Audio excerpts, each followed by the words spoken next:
been around the world a dozen times or maybe more. I've seen the sights, I've had delights on every foreign shore. But when me friends all ask me the place that I adore, I tell them right away. Give me a home among the gum trees with lots of plum trees. Gardener at home.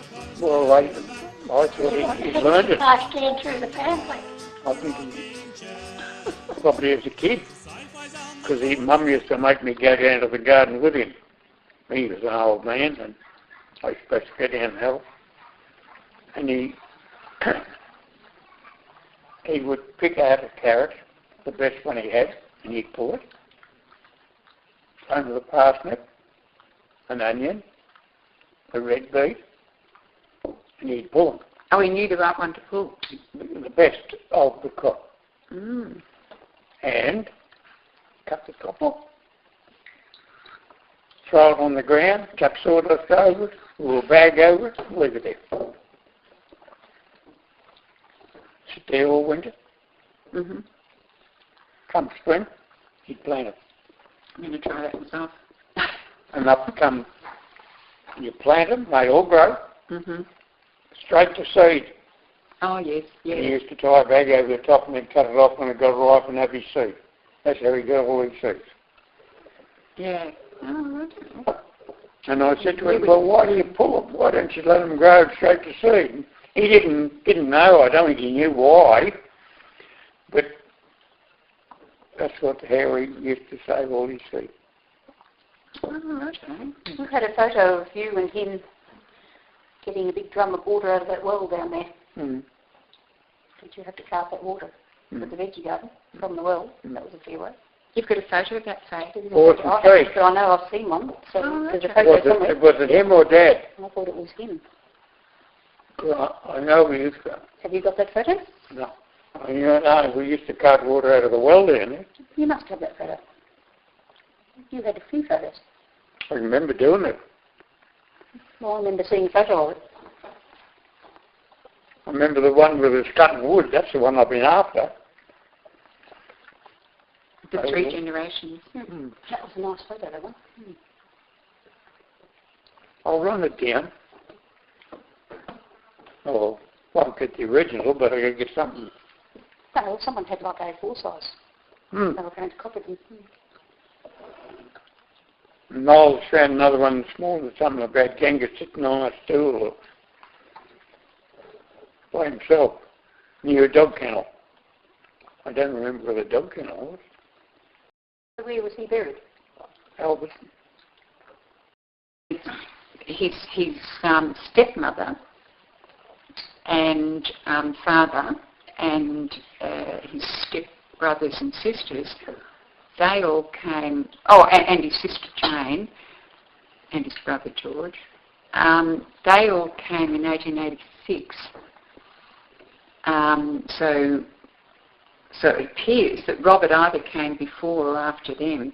But on one of the ship, I forget the name of the ship, in 1886 there was Robert Fox, the father, that's Ganga's father, and Ganga's stepmother, Sarah Clover, that's my great-grandmother's mother, and there was George, that's Ganga's older brother, George, there was Jane, and she's actually Ganga's full sister. There was Nellie, that's my great-grandmother. There was Katie. These are half brothers and sisters now of Ganga. Katie. And there was Marge. He was the youngest. I think he was only about 4 on the ship. Marge, was he? Marjoram. Was he? He wasn't in a wheelchair or something, was he? So how did he come to acquire this land here? He was the first settler on it, wasn't he? There is no evidence of Robert having land here until 1894. And somebody by the name of Fraser, he was a draper. didn't give the amount of money. But anyway, he bought it from John Fraser, and it was 95 acres. And it had a house on it. Yeah. And the rest he acquired. He bought little titles and added. It was, as far as I can remember, it was a thing like that with a petition in the middle and a student on the side. Oh, yes, yeah. As far as I can remember. A miner's cottage. Sort of, fairly high, steep roof. Yeah.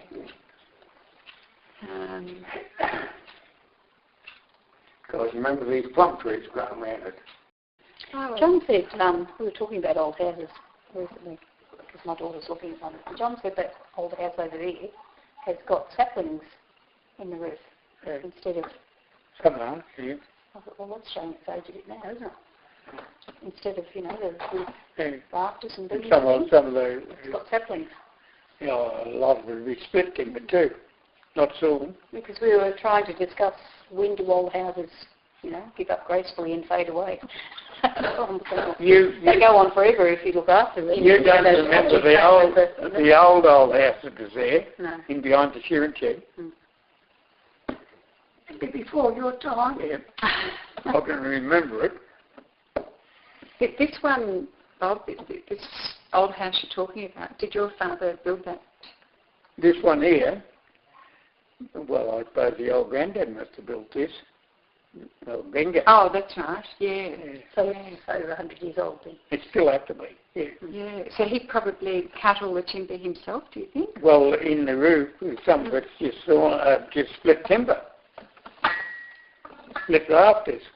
Oh, right. Some might be round. Our little shed down here, this that you see as you drive up where we keep our wood, palings on that are hand split by him, aren't they? They what? Come from over there. Probably. You were young. Hand split palings. Yeah. Saved them, just put them on the end of the down here, remember? You just get a tree and just...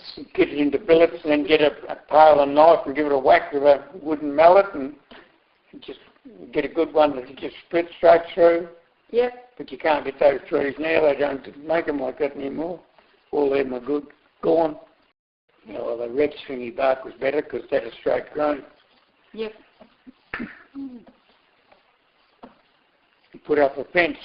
He felled a tree and cut the posts and rails out of it as you went. Remember doing that? I remember there was a big tree just out here. Big tree. And we sawed it down with a crosscut saw.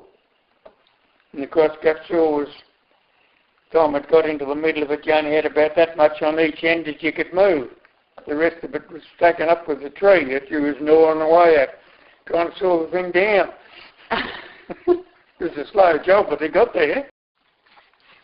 Your grandfather? The old Ganga, as we call him, used to go up to sail and he would stop with Nellie. And he might stop a couple of weeks. Yep. That was when he had, he had no one left, only Dad. Yes. And he also would go across to George.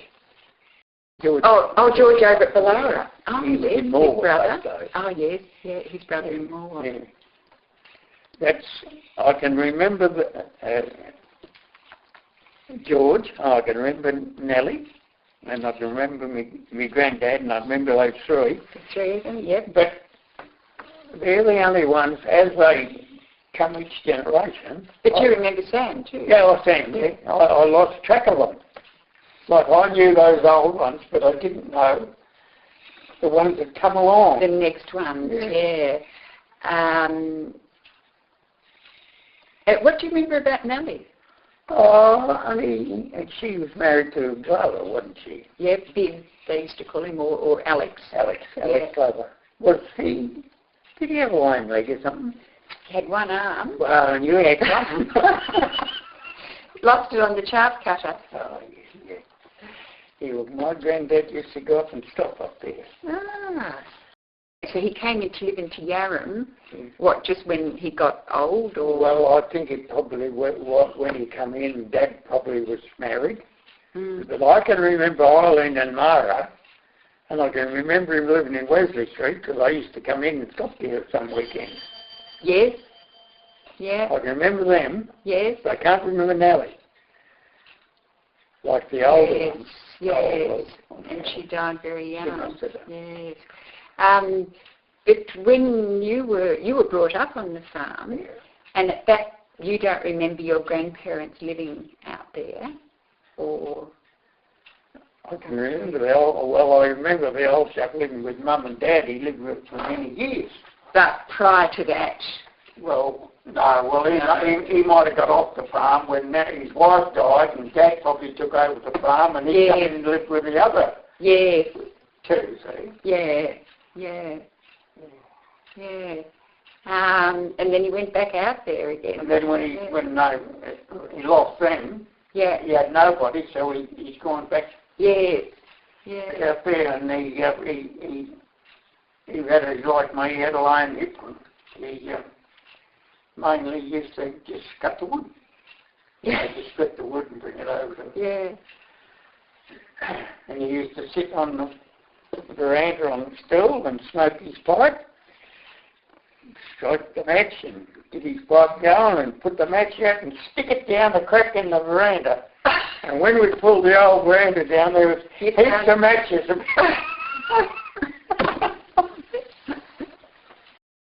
Yes, because I remember you giving an account of his death. What was that? That he used to insist on chopping the wood. Yeah, and he always had a heart attack in the wood heap. And I don't know how I did it, but I used to get him to the wheelbarrow and wheel him home. Well, not far, he's outside the road, and wheel him and give him some brandy or whiskey or something. Next day he'd be back out in the wood heap. No ambulances and no ambulance, no. I remember that. But then he slipped. The last one, I knew he had gone. Yeah. He looked different. The story goes that he came out here first because the Blands were here. Oh, yeah. And the Bullets. He always had a lot to do with the Blands. Yeah, because Harriet Bland was his father's cousin. Yeah, well, that's funny you talk about that because there's a bloke out Alberton West, his name was Peter Bland. And he's always said to me, "G'day, Cousin Bob." And I could never work out how he was related. Is he your age? Oh, he's younger than me. Oh, right. And he'd always called you cousin? He always called me Cousin Bob. And that's from the Bullets? Well, I don't know where it's come from. Because Abraham Bland, who supposedly is, he worked for Carpenter. You know, Carpenter was supposedly the pioneer of Yarram, the founder of Yarram. Abraham Bland worked for Carpenter, and Abraham Bland was married to Harriet Bullitt, and they were from Suffolk, where the Foxes were from. And Harriet Bullitt, who Abraham Bland's married to, is your grandfather's second cousin, his father's cousin. Harriet's his father's cousin. And that's why Robert came, that's why the Foxes came here, because they came to be with the Blands. Did you know about the Bullets being out there? Yes, I know where the house was. Oh, really? Oh, will you show me when we go out? Yeah. The whole house is gone, but I know where it was. Yeah, no, they were already gone. Yeah, but I know the whole house where it was. Yes, but they weren't, none of them were out there when you were with the club? Oh, but I don't know. Would you remember them? Betsy, she was an old maid. Every time she'd come up, I was a kid. Yeah. And she used to come, and I used to hate her coming because she wanted to kiss you. It wasn't Clark. See, there was Harriet married Sam. Yes. Was it Mary or Elizabeth or what it was, married Ganga? Yes. I can't think of the name of the one married Owen Clark.